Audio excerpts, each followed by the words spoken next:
व्यक्ति को चाहिए कि वह ऐसे धर्म का त्याग कर दे जिसमें दया और ममता आदि का अभाव हो। इसी प्रकार विद्या से हीन, सदा क्रोध करने वाली स्त्री और जिन बंधु बांधवों में प्रेम का अभाव हो उनका भी त्याग कर देना चाहिए, उनसे भी दूर रहना चाहिए।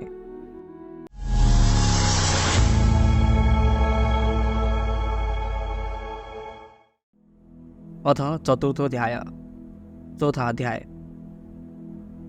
जीव जब माँ के गर्भ में आता है तभी उसकी आयु, कर्म, धन, विद्या और मृत्यु ये 5 बातें निश्चित हो जाती है। चाणक्य का विश्वास है कि मनुष्य के जीवन की प्राय सभी बातें पहले से ही निश्चित हो जाती है, जैसे कि वह कितने वर्षों तक जीवित रहेगा, किस प्रकार के कर्म करेगा, उसे धन आदि की प्राप्त कैसे होगी तथा वो कितनी विद्या प्राप्त कर सकेगा। साथ ही उन्होंने कर्म अर्थात पुरुषार्थ को कहीं नकारा भी नहीं है। कारण स्पष्ट है, इन सब के मूल में कर्म ही तो है जिसे प्रारब्ध कहते हैं। माना जाता है कि उसी के अनुसार जीव को शरीर की प्राप्त होती है, वह भी हमारे कर्मों का ही परिणाम है। शास्त्रों में कहा गया है कि व्यक्ति का प्रथम कर्तव्य कर्म करना है, अतः वह अपनी विद्या और बुद्धि के अनुरूप श्रेष्ठ कर्म करता रहे। देखने में आता है कि संकल्प पूर्वक किए गए कर्म से इन सब में भी परिवर्तन किया जा सकता है। पुत्र, मित्र और बंधु बांधव साधु लोगों से विमुख हो जाते हैं, क्योंकि उन्हें ऐसे लोगों का आचरण मूर्खतापूर्ण लगता है। परंतु जो लोग साधुओं के अनुसार अपना जीवन बिताते हैं, उनका संग करते हैं, उनके अनुकूल आचरण करते हैं, उनके इस कार्य से जो पुण्य प्राप्त होता है उससे सारा वंश परिवार कृतकृत्य हो जाता है। जैसे मछली अपने बच्चों को देखकर मादा कछुआ ध्यान से और मादा पक्षी स्पर्श से अपने बच्चों का लालन पालन करते हैं, उसी प्रकार सज्जनों की संगति भी दर्शन, ध्यान और स्पर्श द्वारा संसर्ग में आए व्यक्ति का पालन करती है। आचार्य ने इस श्लोक द्वारा सज्जनों के अत्यंत सूक्ष्म प्रभाव की ओर संकेत किया है। मान्यता है कि मछली अपनी दृष्टि से, मादा कछुआ ध्यान से तथा पक्षी स्पर्श से अपनी संतान का लालन पालन करती है। सज्जन भी दर्शन, ध्यान और स्पर्श से अपने आश्रितों का सुरक्षा प्रदान करते हैं और विकास में सहयोगी होते हैं। सज्जनों के दर्शन से आत्मबल में वृद्धि होती है और संकल्प दृढ़ होता है। यदि उनका ध्यान किया जाए और यदि उनके चरणों का स्पर्श कर उनका आशीर्वाद प्राप्त किया जाए तो सफलता, उन्नति और विकास सहज हो जाता है। जब तक यह शरीर स्वस्थ तथा निरोग है और जब तक मृत्यु नहीं आती तब तक व्यक्ति को अपने कल्याण के लिए धर्मयुक्त आचरण अर्थात पुण्य कर्म करने चाहिए, क्योंकि करने कराने का संबंध तो जीवन के साथ ही है। जब मृत्यु हो जाएगी उस समय वह कुछ भी करने में असमर्थ हो जाएगा, अर्थात कुछ भी नहीं कर सकता। किसी को इस बात का ज्ञान नहीं है कि मनुष्य का शरीर कब रोगों से गिर जाएगा, उसे यह भी मालूम नहीं कि मृत्यु कब होने वाली है। इसलिए मनुष्य को चाहिए कि जब तक वह जीवित है अधिक से अधिक पुण्य कर्म करे, क्योंकि करने कराने का संबंध तो जीवन से है। जब मृत्यु हो जाती है तब सारे विधि निषेध निरर्थक हो जाते हैं। विद्या में कामधेनु गुण होता है, उससे असमय में भी फलों की प्राप्ति होती है। विदेश में विद्या ही माता के समान रक्षा और कल्याण करती है, इसलिए विद्या को गुप्त धन कहा गया है। गुप्त धन वो होता है जिससे मनुष्य संकट के समय लाभ उठा सके, इसलिए चाणक्य ने विद्या को गुप्त धन बताया है और उसकी उपमा कामधेनु से की है। कामधेनु उसे कहा जाता है जिससे मनुष्य की सभी इच्छाएं पूर्ण होती है। उसे उस समय भी फलों की प्राप्त होती है जब देश काल के अनुसार फल प्राप्ति संभव ना हो। विद्या के कारण ही विदेश में व्यक्ति का सम्मान होता है। माता जिस प्रकार बच्चे की रक्षा करती है, उसी प्रकार विदेश में विद्या से व्यक्ति की हर प्रकार से रक्षा होती है और सुख प्राप्त होता है। नीति वाक्य भी है, विद्वान सर्वत्र पूज्यते। सैकड़ों गुण रहित और मूर्ख पुत्रों के बजाय एक गुणवान और विद्वान पुत्र का होना अच्छा है, क्योंकि हजारों तारों की अपेक्षा एक चंद्रमा से ही रात्रि प्रकाशित होती है। सैकड़ों मूर्ख पुत्रों की अपेक्षा एक विद्वान और गुणों से युक्त पुत्र से ही पूरे परिवार का कल्याण होता है। रात्रि के समय जिस प्रकार आकाश में हजारों तारागण दिखाई देते हैं, परंतु उनसे रात्रि का अंधकार दूर होने में सहायता नहीं मिलती, उसे तो चंद्रमा ही दूर कर पाता है। आचार्य की दृष्टि में संख्या नहीं गुण महत्वपूर्ण है।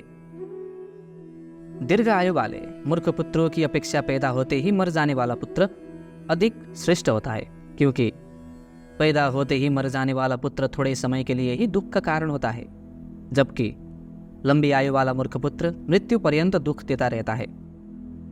संतान से माता पिता की उम्मीदें जुड़ी होती है। जब जन्मते ही संतान की मृत्यु हो जाती है तो माता पिता निराश के अंधकार में डूब जाते हैं। भविष्य में इस मृत संतान को लेकर कोई दुख और सुख की उम्मीद नहीं रहती है, जबकि मूर्ख जीवित पुत्र नित्य प्रति अपने माता पिता की आस के टुकड़े टुकड़े करता रहता है। इस दुख से पहला दुख ज्यादा ठीक है। अशिक्षित तथा अनुपयुक्त स्थान या ग्राम में रहना, नीच व्यक्ति की सेवा, अरुचिकर और पौष्टिकता से रहित भोजन करना, झगड़ालू स्त्री, मूर्ख पुत्र और विधवा कन्या, ये 6 बातें ऐसे हैं बिना अग्नि के ही शरीर को जलाती रहती है। कुछ बातें ऐसे होते हैं जिनसे व्यक्ति जीवन भर दुखी रहता है। उनमें सबसे प्रमुख वो स्थान है जहाँ उसे लगातार रहना होता है। यदि वो स्थान ठीक ना हो और वहाँ का निवासियों का आचार व्यवहार सही ना हो तो व्यक्ति सदैव दुखी रहता है। इसी प्रकार यदि किसी को नीच व्यक्ति की नौकरी करनी पड़े, गंदा, बासी और पौष्टिकता से रहित भोजन करना पड़े तो वो भी दुखदायी ही है।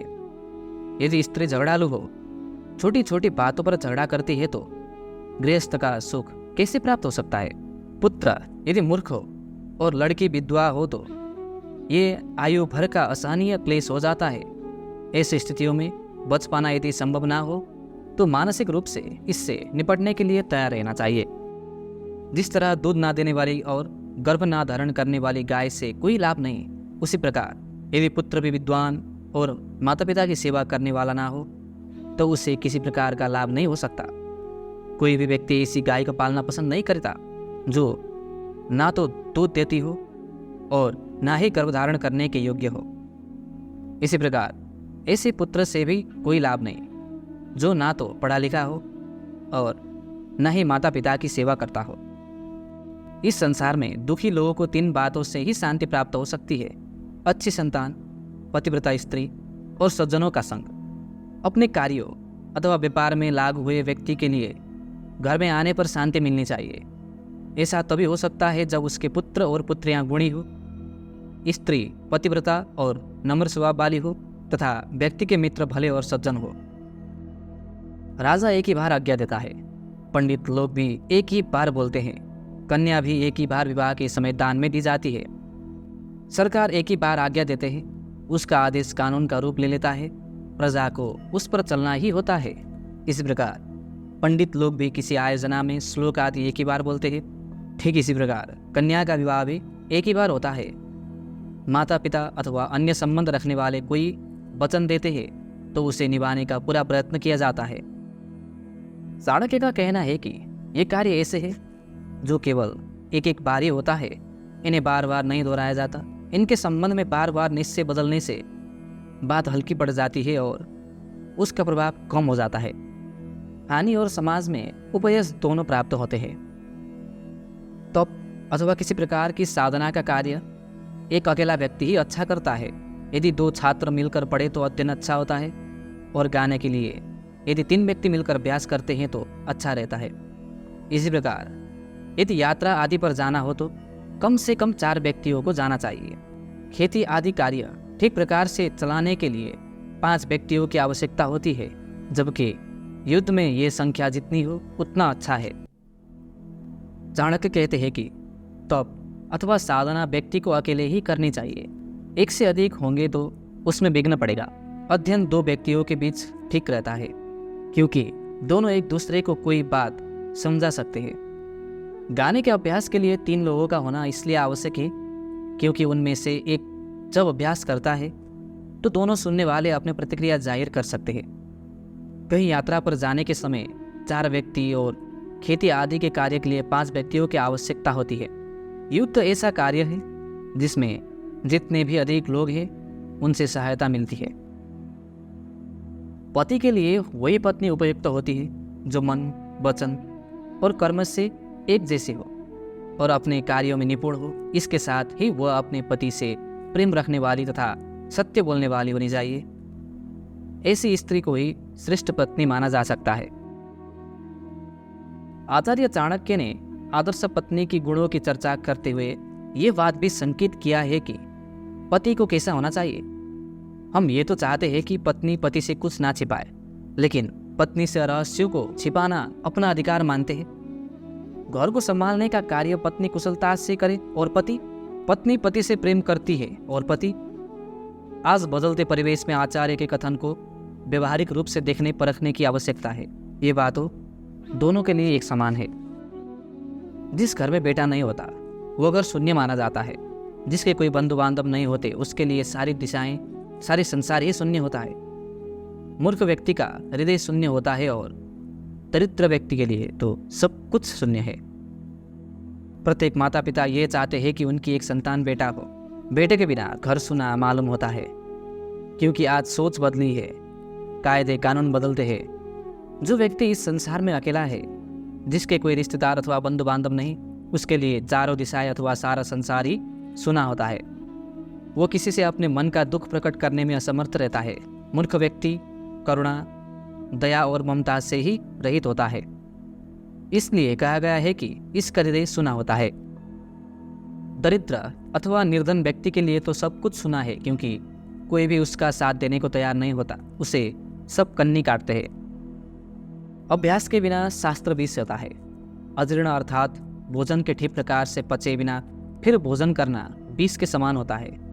निर्धन और दरिद्र व्यक्ति के लिए समाज में रहना विष के समान होता है और बूढ़े पुरुष के लिए युवती विष के समान होती है। मनुष्य को निरंतर अभ्यास द्वारा शास्त्र का ज्ञान प्राप्त करना चाहिए। यदि वो शास्त्र ज्ञान के लिए निरंतर अभ्यास नहीं करता तो वो अधकतरा ज्ञानी बनता है। इस ज्ञान विष के समान दुखदायी होता है। इसी प्रकार पेट में अपच की स्थिति में यदि बढ़िया से बढ़िया भोजन किया जाएगा तो वह भी विष के समान कष्ट देगा। दरिद्र यदि किसी सभा, सोसाइटी अथवा समाज में जाता है तो वहाँ उसके पुच्छ ना होने के कारण उसे विष का घूंट भी पीना पड़ता है। बूढ़ा आदमी यदि तरुणी के साथ विवाह रचता है तो उसका जीवन अत्यंत कष्टमय हो जाता है, क्योंकि विचारों में आयुगत असमानता सदैव क्लेश का कारण बनती है और शारीरिक रूप से निर्बल होने के कारण वह नव यौवना के यौन संतुष्टि भी प्रदान कर नहीं सकता। ऐसी पत्नी पथभ्रष्ट हो सकती है, जो कि सम्मानित व्यक्ति के लिए अत्यंत कष्टदायी स्थिति होती है। व्यक्ति को चाहिए कि वो ऐसे धर्म का त्याग कर दे जिसमें दया और ममता आदि का अभाव हो। इस प्रकार विद्या से हीन गुरु का भी त्याग कर देना चाहिए। सदा क्रोध करने वाली स्त्री का त्याग भी श्रेयस्कर है और जिन बंधु बांधवों में प्रेम अथवा स्नेह का अभाव हो उनका भी त्याग कर देना चाहिए। प्रत्येक धर्म से आशा की जा सकती है कि वह दया, अहिंसा और प्रेम का संदेश देगा। यदि उसमें ये बात नहीं है तो ऐसे धर्म को छोड़ देना चाहिए। गुरु का कर्तव्य ज्ञान देना है। यदि वह अनपढ़ और मूर्ख है तो उससे गुरु बनाने से कोई लाभ नहीं। स्त्री पति को सुख देने वाली होती है, परंतु यदि वह हर समय गुस्से में भरी रहे तो और क्रोध करती रहे तो ऐसी पत्नी का भी त्याग कर देना चाहिए। रिश्तेदार, भाई बंधु व्यक्ति के दुख में काम आता है, परंतु यदि उनमें स्नेह और प्रेम का अभाव है तो ऐसे भाई बंधुओं का भी कोई लाभ नहीं। उन्हें त्याग देना ही हितकर है।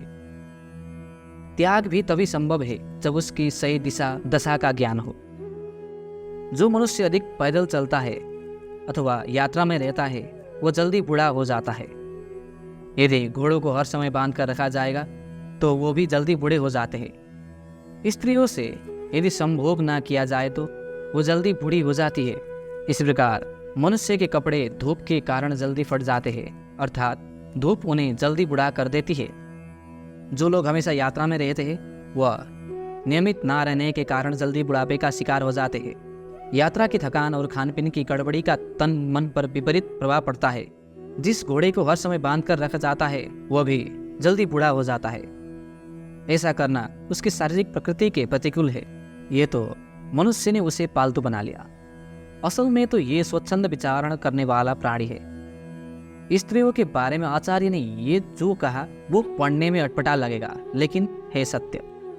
शारीरिक रचना की दृष्टि से देखें तो संभोग स्त्री के शरीर की जैविक आवश्यकता ज्यादा है, मनोवैज्ञानिक कम, जब तक वह मासिक चक्र में है, और फिर ऐसा होना उसके अपने पति से संबंधों के ठीक ना होने की और भी संकेत करती है। इस बात को प्रत्येक बुद्धिमान व्यक्ति स्वीकार करता है कि यदि मन के स्तर पर असंतोष होगा तो बुढ़ापा आएगा ही। कपड़े ज्यादा देर तक धूप में पड़े रहने पर जल्दी फट जाते हैं, क्योंकि मिट्टी और सूर्य की तपिश कपड़े के बारीक तंतुओं को जला देती है। समझदार व्यक्ति को चाहिए कि इन बातों के संबंध में सदैव सोचता रहे, जैसे कि मेरा समय क्या है, मेरा मित्र कितने हैं, मैं जिस स्थान पर हूँ वो कैसा है, मेरी आय और व्यय कितना है, मैं कौन हूँ, मेरा शक्ति क्या है, अर्थात मैं क्या करने में समर्थ हूँ।